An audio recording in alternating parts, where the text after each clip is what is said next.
英語聞き流し10分間、名作リスニング、英語テキストと MP3 ダウンロード、その他の物語は、ホームページよりご利用いただけます。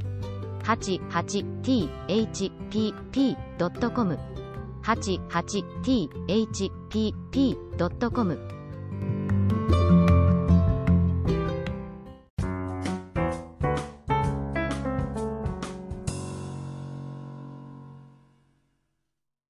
The Little Match Girl.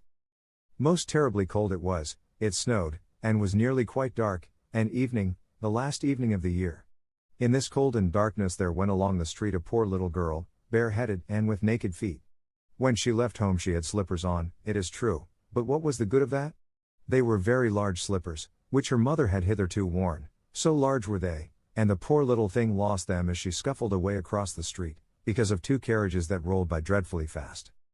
One slipper was nowhere to be found, the other had been laid hold of by an urchin, and off he ran with it. He thought it would do capitally for a cradle when he some day or other should have children himself. So the little maiden walked on with her tiny naked feet, that were quite red and blue from cold. She carried a quantity of matches in an old apron, and she held a bundle of them in her hand. Nobody had bought anything of her the whole livelong day, no one had given her a single farthing. She crept along trembling with cold and hunger, a very picture of sorrow, the poor little thing. The flakes of snow covered her long fair hair, which fell in beautiful curls around her neck, but of that, of course, she never once now thought. From all the windows the candles were gleaming, and it smelt so deliciously of roast goose, for you know it was New Year's Eve. Yes, of that she thought.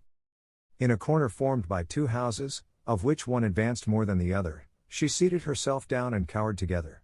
Her little feet she had drawn close up to her, but she grew colder and colder, and to go home she did not venture, for she had not sold any matches and could not bring a farthing of money. From her father she would certainly get blows, and at home it was cold too, for above her she had only the roof, through which the wind whistled, even though the largest cracks were stopped up with straw and rags.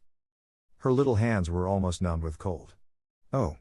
A match might afford her a world of comfort, if she only dared take a single one out of the bundle, draw it against the wall, and warm her fingers by it. She drew one out. Risked. How it blazed, how it burnt! It was a warm, bright flame, like a candle. As she held her hands over it, it was a wonderful light. It seemed really to the little maiden as though she were sitting before a large iron stove, with burnished brass feet and a brass ornament at top. The fire burned with such blessed influence, it warmed so delightfully. The little girl had already stretched out her feet to warm them too, but, the small flame went out, the stove vanished, she had only the remains of the burnt-out match in her hand.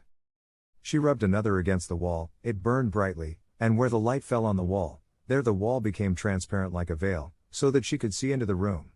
On the table was spread a snow-white tablecloth, upon it was a splendid porcelain service, and the roast goose was steaming famously with its stuffing of apple and dried plums. And what was still more capital to behold was, the goose hopped down from the dish, reeled about on the floor with knife and fork in its breast, till it came up to the poor little girl, when the match went out and nothing but the thick, cold, damp wall was left behind. She lighted another match. Now there she was sitting under the most magnificent Christmas tree. It was still larger, and more decorated than the one which she had seen through the glass door in the rich merchant's house. Thousands of lights were burning on the green branches, and gaily colored pictures, such as she had seen in the shop windows, looked down upon her. The little maiden stretched out her hands towards them when the match went out. The lights of the Christmas tree rose higher and higher, she saw them now as stars in heaven. One fell down and formed a long trail of fire. "Someone is just dead," said the little girl, for her old grandmother, the only person who had loved her, and who was now no more, had told her that when a star falls, a soul ascends to God.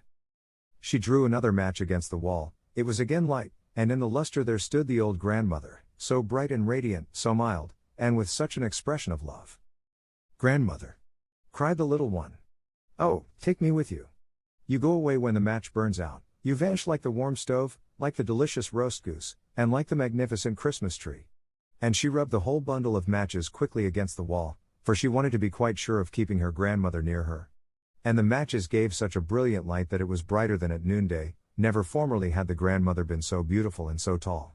She took the little maiden on her arm, and both flew in brightness and in joy so high, so very high, and then above was neither cold, nor hunger, nor anxiety, they were with God. But in the corner, at the cold hour of dawn, sat the poor girl, with rosy cheeks and with a smiling mouth, leaning against the wall, frozen to death on the last evening of the old year. Stiff and stark sat the child there with her matches, of which one bundle had been burnt.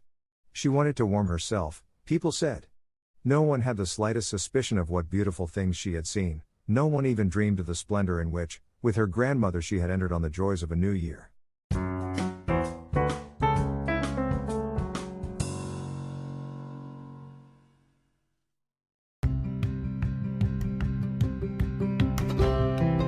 英語聞き流し10分間、名作リスニング、英語テキストと MP3 ダウンロード、その他の物語は、ホームページよりご利用いただけます。